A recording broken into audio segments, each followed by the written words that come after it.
بچھا دیتے ہیں، آدھا اوڑھ لیتے ہیں، اور ایک پیالہ ہے اس سے پانی پی لیتے ہیں۔ تو آپ نے فرمایا ان دونوں کو میرے پاس لے کر آؤ۔ وہ صحابی جب لے کر آئے تو آپ نے مسجد نبوی میں اسے ہاتھ میں لیا اور فرمایا من یشتری ھذین، کوئی ہے جو اسے خرید سکے؟ وہ تو معمولی چیز تھی لیکن نبی کے ہاتھ میں وہ قیمتی بن گئی۔ تو ایک صحابی نے کہا انا اشتری انا آخذہما بدرہم یا رسول اللہ، میں اسے 1 روپیہ میں لینے کے لیے تیار ہوں۔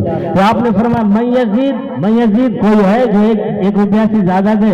تو ایک صحابی دوسرے کھڑے ہوئے کہا انا آخذہما بدرہم، میں 2 روپیہ میں لینے کے لیے تیار ہوں۔ تو حضرت یہاں تکلف نہیں تھا، آپ نے فرمایا ٹھیک ہے، لو 1 روپیہ کا غلہ اور راشن لے آؤ اور گھر کے اندر دے آؤ، اور 1 روپیے کی کلہاڑی لے کر میرے پاس آؤ۔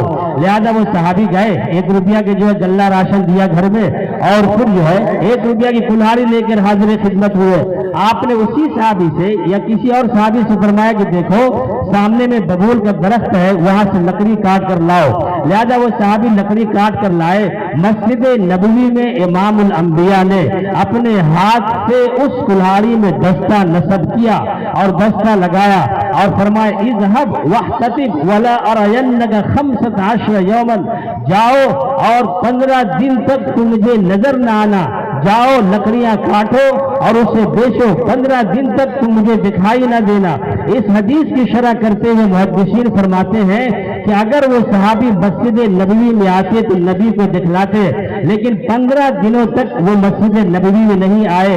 اس کی شرح کرتے ہوئے محدثین فرماتے ہیں کہ اپنی بیوی بچوں کے پیٹ کو بھرنے کے لیے اور تنگ دستی کو دور کرنے کے لیے اگر تمہیں ضرورت پڑے تو جاؤ محلے کی مسجد میں نماز پڑھ لو، جاؤ گھروں میں جنگل اور صحرا میں نماز پڑھ لو، پہلے بیوی بچوں کا پیٹ بھرنے کا انتظام کرو۔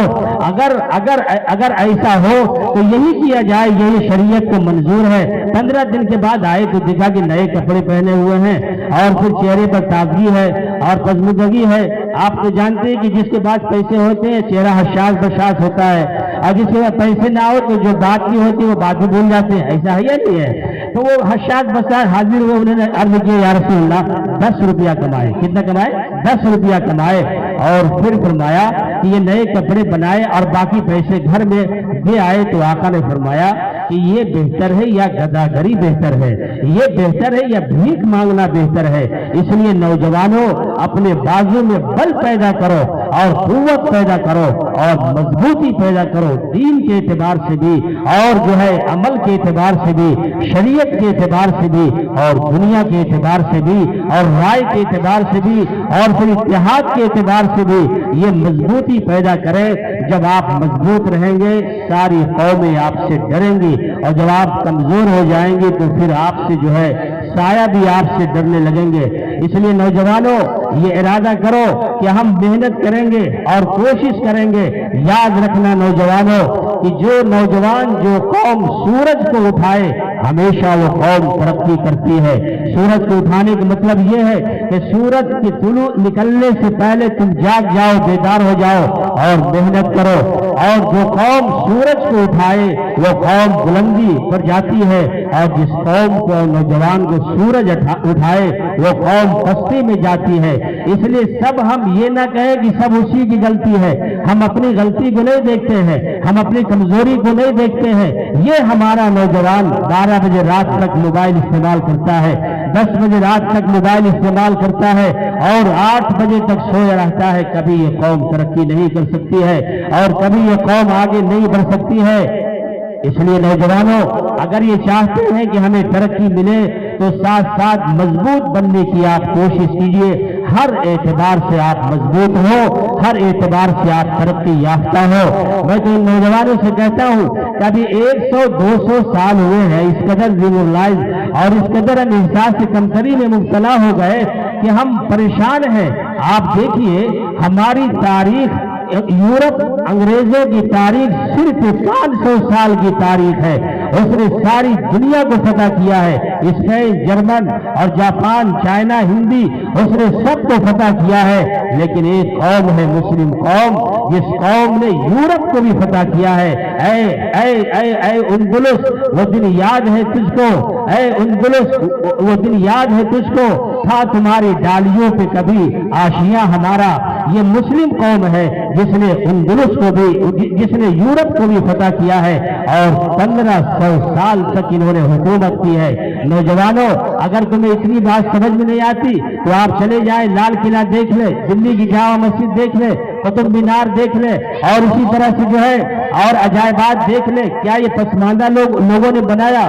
کیا یہ غربت زدہ لوگوں نے بنایا؟ نہیں، اس میں اعلیٰ علم والے اور دولت والوں نے آگے بڑھ کر اس میں ترقی کی۔ بل کلنٹن، جس کو 2 بار صدر رہنے کا موقع ملا، تاج محل کے دروازے پر آیا اور کہا آج میں بھی ان خوش نصیبوں میں سے ہو گیا جس نے 7واں عجوبہ چیز مسلمانوں کا تاج محل دیکھا ہے۔ سبحان اللہ، 7واں عجوبہ چیز دیکھا ہے۔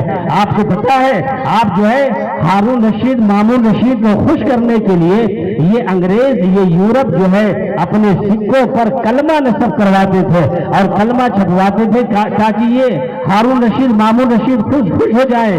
مسلمانوں، آپ کی تاریخ 1500 سال کی ہے، انگریزوں کی تاریخ جو ہے 500 سال کی ہے۔ آپ کیوں اس قدر احساس کمتری میں مبتلا ہیں؟ آپ ارادہ کریں اور مضبوط ارادہ کریں کہ انشاءاللہ ہم ہر اعتبار سے مضبوط بنیں گے، صحت کے اعتبار سے بھی، تعلیم کے اعتبار سے بھی، مال دولت کے اعتبار سے بھی، اور اصابت رائے کے اعتبار سے بھی۔ میں بہت ہی شکر گزار ہوں ماموں محترم حضرت قاری الحق صاحب، جن کی قربانی کے نتیجے میں آپ یہاں پر یہ منظر دیکھ رہے ہیں۔ ہمیں چھوڑ کے پورے حالات موجود معلوم ہے، یہی کہ پیدائش ہے، سب جانتے ہیں۔ یہاں اللہ کا شکر ہے، بہت بڑا کرم ہے، دینی ادارے ہیں اور یہ مدرسے ہیں، اس سے آپ کے بچوں کو ترقی ملے گی۔ ضرورت اس بات کی ہے کہ یہاں پر خدمت کرنے والوں کا آپ پورا تعاون کریں اور ہر اعتبار سے ان کے ساتھ حلف کا معاملہ کریں۔ انشاءاللہ حوصلہ بہت بڑی چیز ہے، حوصلہ بڑھے گا تو پھر انشاءاللہ ترقی ہوگی اور آپ کا بھی اس بستی اور گاؤں کا نام پورے ضلع میں انشاءاللہ مشہور ہوگا۔ اللہ تعالیٰ پوری ترقی عطا فرمائے اور کامیابی عطا فرمائے۔ وما علینا الا البلاغ۔